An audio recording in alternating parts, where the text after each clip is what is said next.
I called in every chip I ever had. I called a very good buddy at CNN, who really assigned most of the stories. He was very high, very interested. I sent him your website, a lot of your information. He was hi, yay, yay, shut down, and I never did get an explanation. As you well know, I contacted some of our local media people. The main anchor on the local station wanted to do a story, we thought, and we shot a lot of video of the activity. In those days, it was very obvious. Now it's a little harder. You don't have the mornings where you have the deep blue sky, and then the afternoon. You get the pale blue-white sky if you're lucky. And as you well know, that story never aired. Comment. I would consider that a fairly serious, dedicated effort by a media person, and yet we saw nothing come of it. Response. Nothing came of it. Exactly.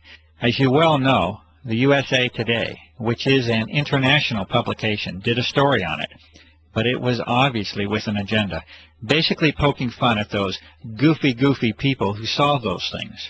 I believe there was one or two credible people interviewed, but for the most part, the reporter started out with an agenda to sort of mock, make fun of those people who were seeing things in the sky.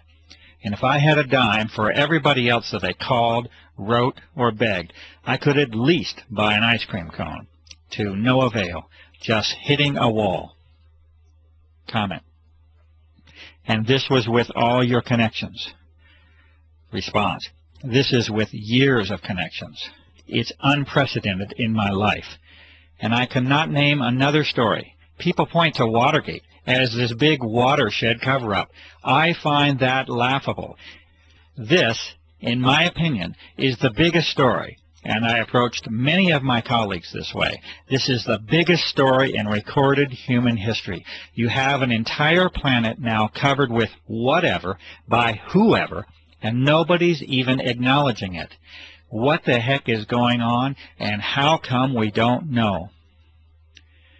Question. That's the question. What could explain that level of refusal? Response. A few things, okay? A few things, to be fair. Fear. I saw that. Fear. Because the folks that get it know who's doing it, and they're afraid. Okay? They know it's something bigger than them. They know all the possibilities of who is able to put planes in the sky, that many, every day, 24/7. It doesn't take a nuclear physicist to figure out that it's not the guy around the corner. This is big. Comment. So even the journalist has that threshold that they're unwilling to cross. Response. Oh yeah, afraid. And the few that are left who do catch on to it and say, wow, I want to do this story, like we were just discussing. They hit a wall somewhere, and I'm never told where it is. I don't know if it's the news director, I don't know if it's the station manager, I don't know who. But they hit that brick wall, and it goes away.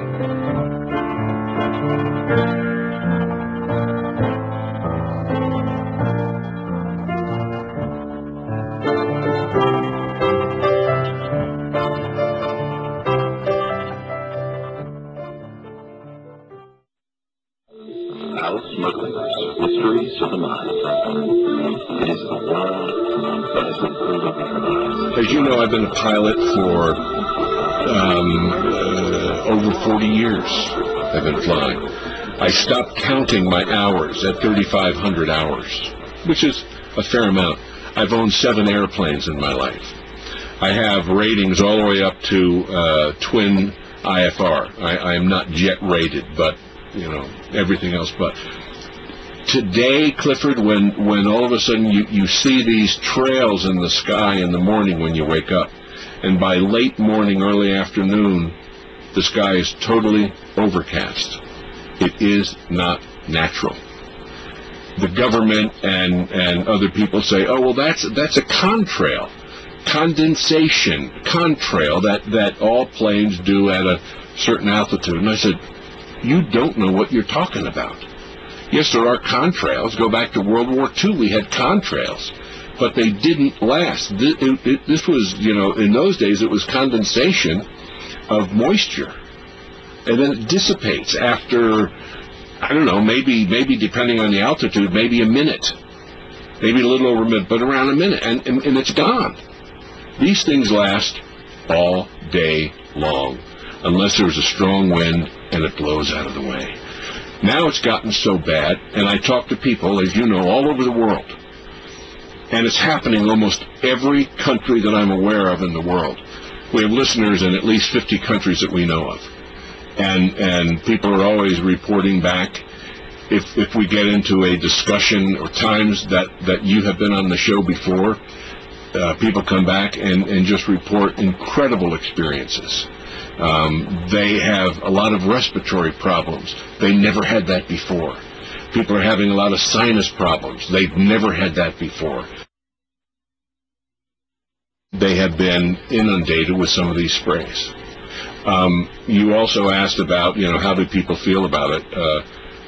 They are extremely concerned because there seems to be something that is happening that is affecting them physically and in some cases even emotionally and psychologically. So there is a drastic change in what is happening around us in 5 years, 5.5 years. And people have never seen this or experienced this before.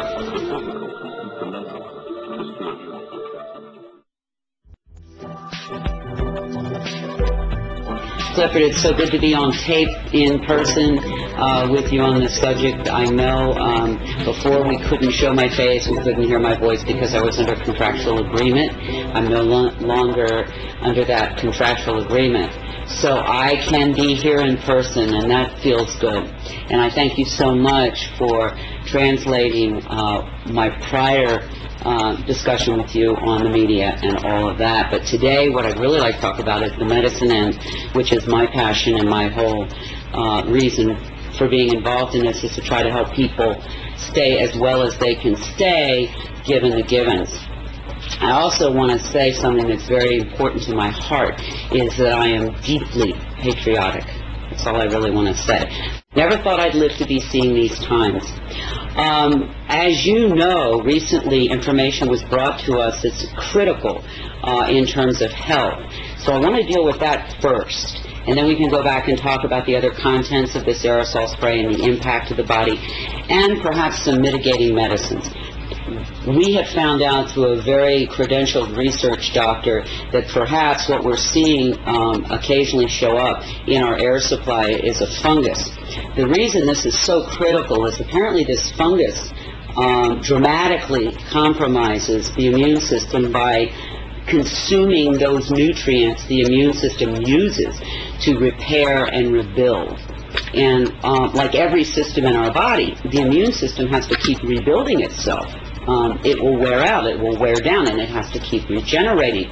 If it doesn't have those nutritional tools to do that, your immune system becomes dramatically compromised, unable to deal with any kind of invader. That's why I think we're seeing so many more colds and flus than we've seen in the last 5.5, 6 years, than we've seen in a long time. I know in my clients, these things are like epidemic.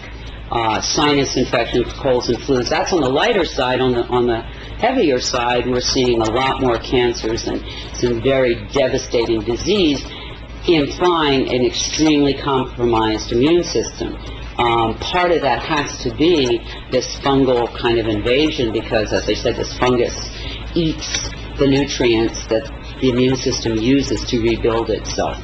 People say, well, what do you do about a fungus? Well, there's some things that we know that are very good natural medicines for fungal invasions like that. Garlic kills fungus pretty much on contact. The Chinese mushrooms, reishi, shiitake, maitake, particularly in extract form, have been had a lot of efficacy. Caprylic acid, which you can find in any health food store. There are a number of things, and finally colloidal silver, we know, is a major antifungal. So when people are looking at their bodies and saying, why am I always feeling kind of run down and tired, it may be we're being told now that this person is looking at the blood of many, many people, and in almost everyone this fungus shows up in their bloodstream. So that's something we can take care of. If it becomes something in the lungs, We can do the tea tree oil inhales. We also